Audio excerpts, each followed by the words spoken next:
In the last chapter, we had learned about the distributional map, and in that part of the chapter, we had learned about the dot method maps. Now, today we are going to learn the next part of this chapter, and the next point is there, that is choropleth method. Okay, choropleth method. तो आज हम choropleth method के बारे में यहाँ पे जानकारी लेने वाले हैं. Am I right here? Okay, then now listen carefully. Mute your mic, everyone, and listen carefully. Okay, choropleth method. In these maps, the data regarding various geographical variable is shown by shade or a tint of various colors. While making such maps, the data use different variables is obtained through various process like as measurement, then surveying, etcetera. तो ये जो कोरोप्लेथ method है ना, in this map यानी कोरोप्लेथ method के map में the data regarding various geographical variables, तो अलग अलग जोग्राफिकल वेरिएबल्स यहाँ पे शो कर सकते हैं. कैसे शो कर सकते हैं?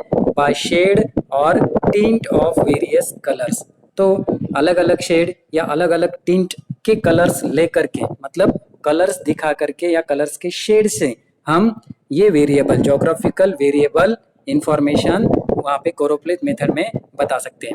व्हाइल मेकिंग सच मैप्स, जब हम ये मैप बनाते हैं, the data use for different variables, तो अलग अलग वेरिएबल्स के लिए डाटा वहाँ पे यूज होता है. Is obtained through various process such as measurement. कौन से प्रोसेस से डाटा वहाँ पे कलेक्ट किया जा सकता है? तो मेजरमेंट से. देन सर्वेइंग से, सर्वे करके हम डेटा कलेक्ट कर सकते हैं, etcetera. In this method only one value is given to one sub administrative unit in a region. तो रीजन के सब एडमिनिस्ट्रेटिव यूनिट में एक ही वैल्यू हम वहाँ पे दे सकते हैं. इस मेथड में एक ही वैल्यू वहाँ पे दे सकते हैं. The most, the smallest and the largest value of the given data of the variable are taken into consideration. या तो सबसे बड़ी वैल्यू या सबसे छोटी वैल्यू को कंसीडर किया जाता है इस मेथड के अंदर, इस डाटा में. Okay, after that 5 to 7 classes are made. तो इसमें 5 to 7 क्लास वहाँ पे बनाए जा सकते हैं. Each class is assign a tint. तो हर एक क्लास जो है वो एक टिंट से असाइन किया, मतलब बनाया जाता है. यहाँ पे देखो, ये आपको कोरोप्लेथ मेथड वाला मैप दिखाई दे रहा है, जिसमें एक ही कलर को लिया गया है, उसके अलग अलग शेड वहाँ पे दिए गए हैं ना. तो एक कलर आपको दिख रहा है कि pink colour. Okay, the dark pink colour, then the faint dark colour, more faint, then again more faint, and the most faint dark और the most faint pink color is there. No, such a type of shades are used here for the color.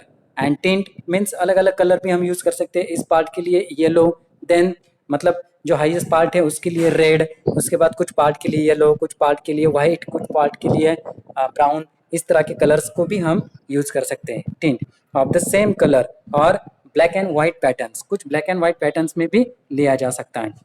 The shade और the patterns become darker with the increasing value, है ना. Increasing value से जो shade होते हैं colour के, जो pattern होते हैं, वो इंक्रीज होते जाते हैं. अब देखो यहाँ पे, देखो आप क्या देख रहे हो? डेंसिटी ऑफ द पॉपुलेशन पर स्क्वायर किलोमीटर. पर स्क्वायर किलोमीटर की पॉपुलेशन डेंसिटी यहाँ पे बताई गई है. पर स्क्वायर किलोमीटर में वहाँ पे 100, मोर देन 100 की साइन वहाँ पे बताई गई है ना. तो यहाँ पे सबसे फेंट कलर लिया गया है और वहाँ पे वैल्यू बढ़ रही, देखो 101 to 200. तो उसी तरह से जो कलर की शेड है वो भी ज्यादा डार्क हो रही है. नेक्स्ट वैल्यू है 2001 to 300, मतलब यहाँ से वैल्यू बढ़ गई तो कलर भी वहाँ पे और डार्क हो गया. और वैल्यू बढ़ाने पर कलर और डार्क हुआ, और सबसे ज्यादा वैल्यू पर कलर सबसे डार्क वहाँ पे बताया गया है. तो इस तरह से यहाँ पे बताया जाता है according to the map. Okay, the shade और the pattern become darker with increasing value of given variable are drawn accordingly on the map in the given classification. अभी मैंने आपको यहाँ पे बताया. Figure 1.2a and 1.2b, the population density map of Amravati district using color shade and black and white patterns are shown. Okay, Then the figure 1.2a is here. Okay, figure 1.2a is here, which is choropleth method by using tints there. Okay, by using tints there. Okay, one color is using here, that is pink color, and the title of the map is here, Amravati district density of population. Okay, by this information, by this value, we can know that which part is dense populated and which is less populated part. Okay, then such a type of map is there. Read any one map in detail and answer the following question. तो ये map को हमने read किया. Okay, ये colour बताने वाले जो जगह है वहां पे डेंसिटी कैसी है, पॉपुलेशन कैसा है, मोर देन 100. ओके, यहाँ पे मोर देन 100, और ये जो पॉपुलेशन यहाँ पे बताया गया है वो लेस देन 400. ये पॉपुलेशन लेस देन 400, और यहाँ पे पॉपुलेशन किस तरह का है, पॉपुलेशन डेंसिटी पर स्क्वायर किलोमीटर 301 to 400. तो ऐसा एरिया जो है वो हमें बता रहा है. इससे आपको समझ में आ गया होगा कि पॉपुलेशन के डिस्ट्रीब्यूशन इस मैप में कोरोप्लेथ मेथड से किस तरह से दी गई है. Okay, then some questions are here. Name the talukas having population density between 301 to 400 person per square kilometer. This part is there, no? That means Achalpur and Anjangaon Surji. Such a part is there. The next question: what is the density of Amravati Taluka? Amravati Taluka ki density less than 400. Then name of the talukas having populated density less than 300 person per square kilometer. 300, like this. This part is there. That means Bhatkuli, then Tiswa, then such a part is there. You should have to find it and write down the answers of this question. Okay, then next part. Did you understand all these things of choropleth method? Is there any doubt? No doubt is there. Okay, easy part is there, no? Now we are going to learn the isopleth method is there. Okay, isopleth method. You have seen counter map and isobar maps in earlier classes. In these maps, the contribution was shown with the help of lines showing equal values. When the distribution of the variable is continuous, the isopleth method is then used to show its distribution. For example, altitude, temperature, rainfall, etc. Okay, तो ये जो आइसोप्लेथ method वहां पे बताई जाती है. आइसोप्लेथ method क्या है कि मैप में जब लाइंस से, ऐसे कुछ लाइंस से मतलब किसी इंफॉर्मेशन को शो किया जाता है तो ये हो जाता है आइसोप्लेथ मेथड, है ना. मतलब the map which gives the information by the lines, by the equal value lines. Okay, equal value lines से अगर लाइन शोविंग इक्वल वैल्यूज तो वो आइसोप्लेथ मेथड वाला मैप वहां पे होता है. Okay, when the distribution of variable is continuous, है ना, जो वेरिएबल कंटिन्यूअस वहां पे बताया जाता है. The isopleth method is then used to show distribution. तो इस तरह से डिस्ट्रीब्यूशन आइसोप्लेथ मेथड से वहां पे बताया जाता है. और आइसोप्लेथ मेथड कौन से इंफॉर्मेशन को, कौन से वेरिएबल्स को बताने के लिए यूज किया जाता है? तो altitude, that means the height. Altitude means height, है ना. Then temperature, you know that what is mean by temperature, and rainfall. Okay, तो इसको बताने के लिए, ये वेरिएबल बताने के लिए आइसोप्लेथ मेथड का यूज किया जाता है. For these maps we need to obtain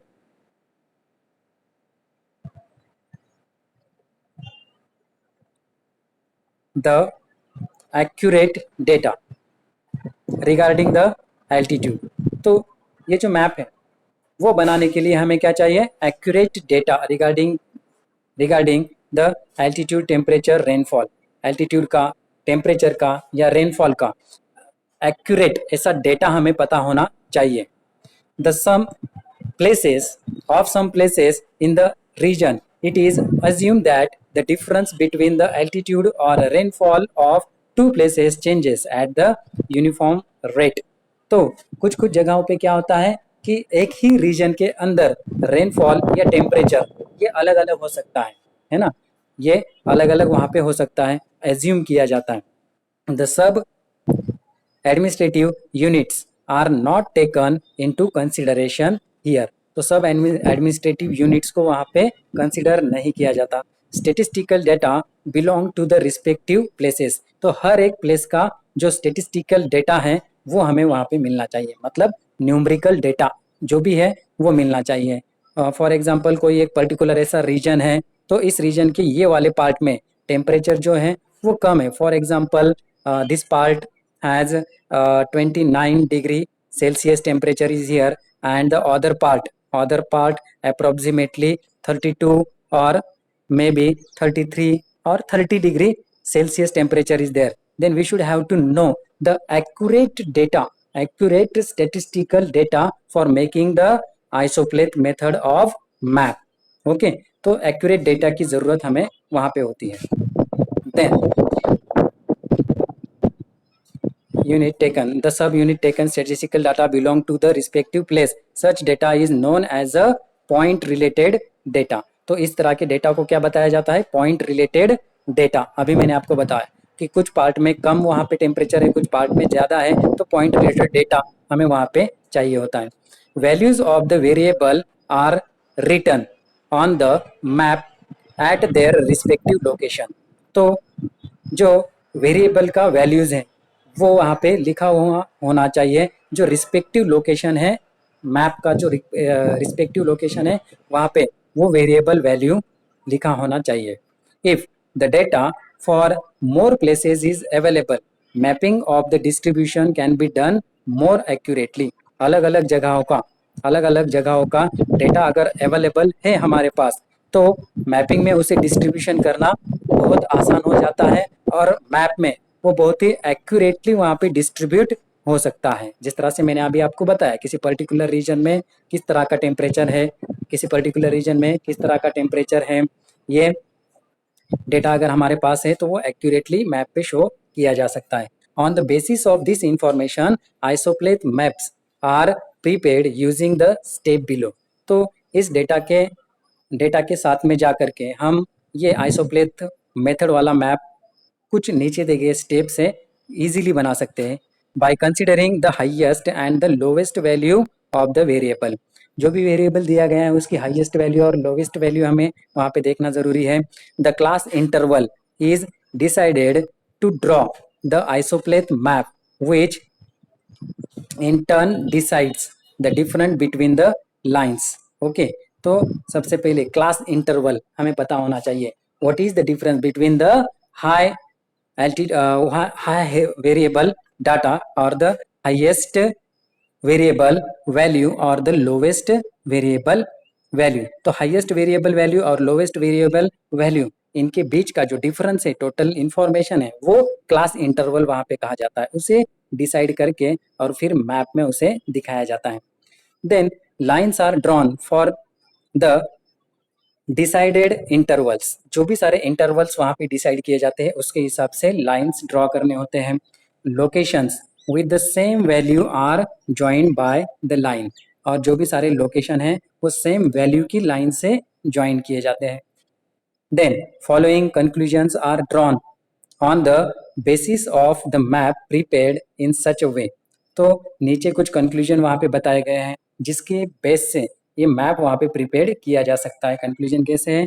if the lines are closer to each other then the change in the variable is steep, and if the lines are away from each other then it is gentle. Generally all this information is showing for the elevation of the region. किसी reason की elevation बताने के लिए इस तरह की information, इस तरह के लाइंस को यूज किया जाता है.